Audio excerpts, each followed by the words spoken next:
Good Monday morning, everyone. Welcome into today's daily Bible reading for July the 8th. Today we are reading together Psalm number 83. Psalm number 83 has been given the title in my Bible, Prayer Against Enemies. It is, I believe, an imprecatory psalm where the author here being Asaph, the last of the psalms that are in a row here, Psalms 73 through 83, are all attributed to Asaph, who was a worship leader within the temple. This last psalm of his is an imprecatory psalm where he calls upon God to judge those who are causing chaos and disorder among his people. And we'll see here the sins that they are committing, kind of the trouble that they are causing, and then he'll draw upon history where God has judged people in the past who have done what is wrong, and we'll see the purpose for which he calls upon God to do this, not just simply to punish others, but even possibly to allow them to see his power to the point that they might turn and obey him. So let me get the text up on the screen for us here of Psalm number 83, and we'll read along together. Psalm 83, Psalm 83, verse number 1.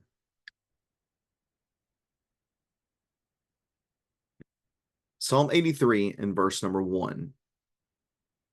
This is a psalm of Asaph. God, do not be silent. Do not be deaf. God, do not be quiet. See how your enemies make an uproar. Those who hate you have acted arrogantly. They devise clever schemes against your people. They conspire against your treasured ones. They say, come, let's wipe them out as a nation, so that Israel's name will no longer be remembered. For they have conspired with one mind. They form an alliance against you. The tents of Edom and the Ishmaelites, Moab and the Hagrites, Jebal and Ammon and Amalek, Philistia with the inhabitants of Tyre. Even Assyria has joined them. They lend support to the sons of Lot. Deal with them as you did with Midian, as you did with Sisera and Jabin at the Kishon River. They were destroyed at En-dor. They became manure for the ground. Make their nobles like Oreb and Zeeb, and all their tribal leaders like Zeba and Zalmunna, who said, let's seize God's pastures for ourselves. Make them like tumbleweed, my God, like straw before the wind. As fire burns a forest, as a flame blazes through the mountains, so pursue them with your tempest and terrify them with your storm. Cover their faces with shame so that they will seek your name, Yahweh. Let them be put to shame and terrified forever. Let them perish in disgrace. May they know that you alone, whose name is Yahweh, are the most high over the whole earth.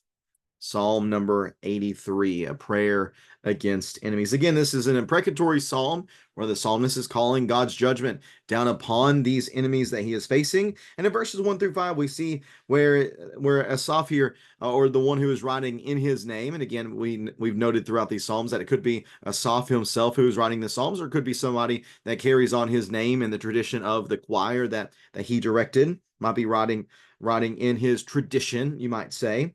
But the author here is calling for God to see what is going on, to take notice of the chaos that is all around. Verse number 1 mentions God twice, and there's three things that is requested by the author for God to do. Number 1, do not keep silent.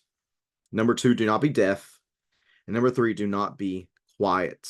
This is a passionate plea from the author for God again to notice and to see and to recognize what is going on so that he might take action. We'll note all the crisis and the chaos that's going on. Your enemies make an uproar. Those who hate you have acted arrogantly. Reminds me a lot of Psalm 2. Got a lot of Psalm 2 vibes going on here within the psalm. The text says that they devise clever schemes, but notice specifically here that the target of their schemes is God's people, is Israel. They conspire against your treasured ones, those who have great value in Yahweh's sight. They say, come, let us wipe them out as a nation, so that Israel's name will no longer be remembered, for they have conspired with one mind. They form an alliance against you. Well, hold on a second. So who is it Who is it they're against? Are they against Yahweh, or are they against Israel, his people? And the reality is that those are really one and the same. You cannot be against Yahweh without being against his people, and you cannot be against his people without being against Yahweh. So yes, they hate Yahweh. Yes, they form an alliance against him. But notice in those intervening verses 3 and 4 that they devise against your people, they conspire against your treasure ones, they plan to wipe them out.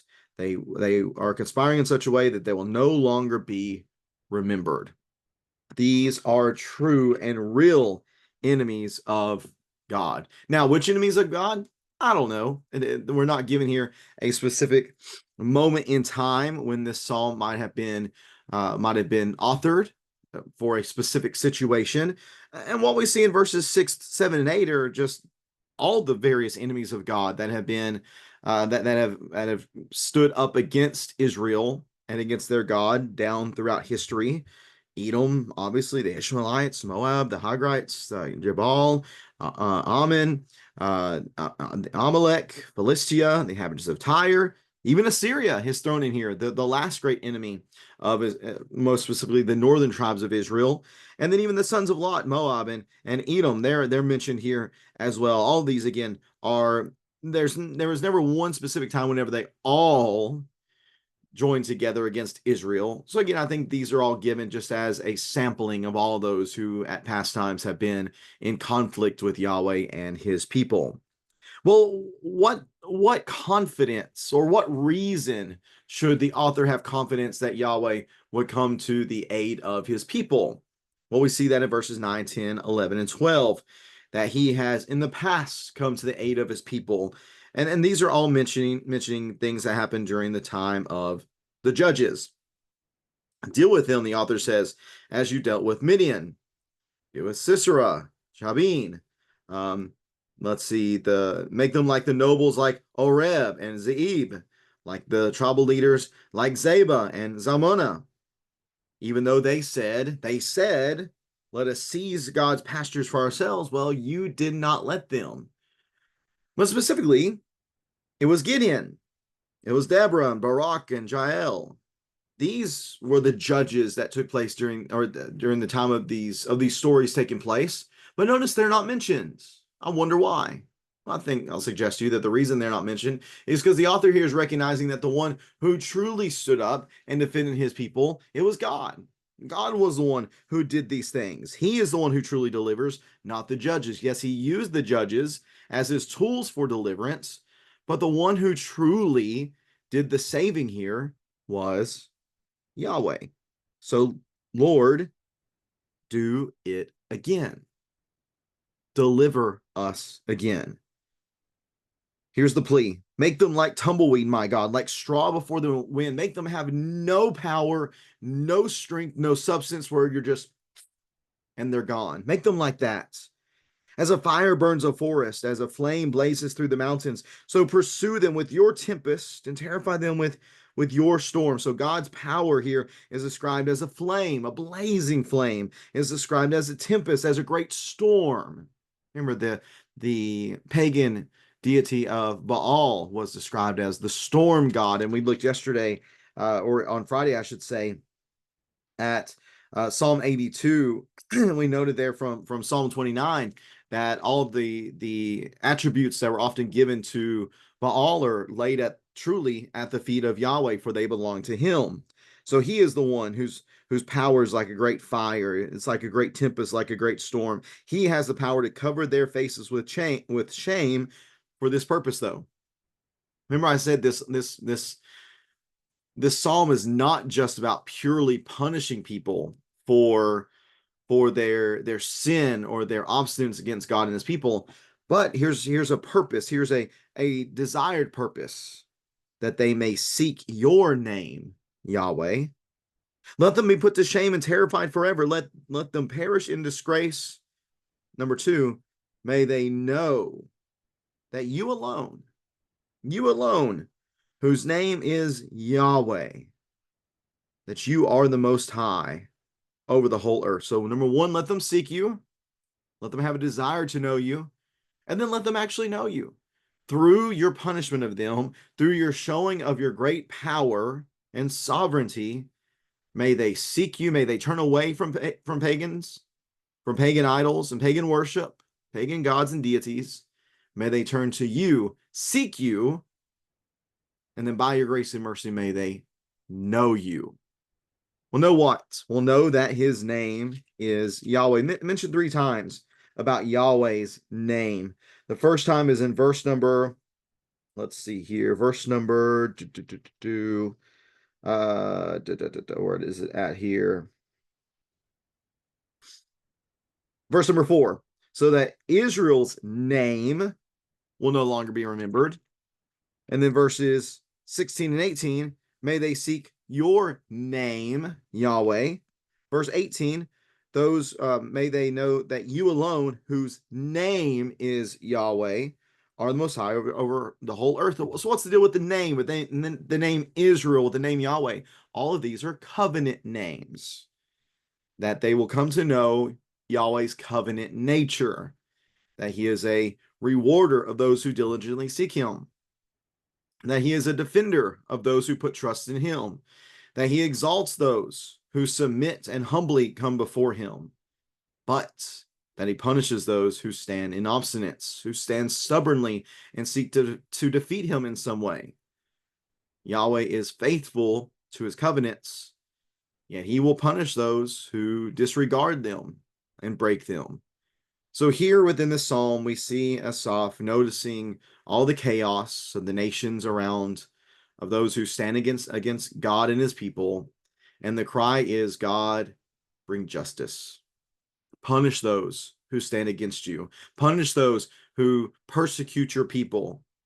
And don't just allow them to be destroyed, but even provide them the opportunity to turn in repentance, to turn to seek you, and not just to seek you, but to know you. So here in Psalm 83, we have this imprecatory psalm. And at the end of the day, what is the desire? The desire is for God's name to be honored and glorified, whether the enemies submit and turn to him, or whether they are destroyed in their obstinance. Yahweh, he is the Most High over the whole earth.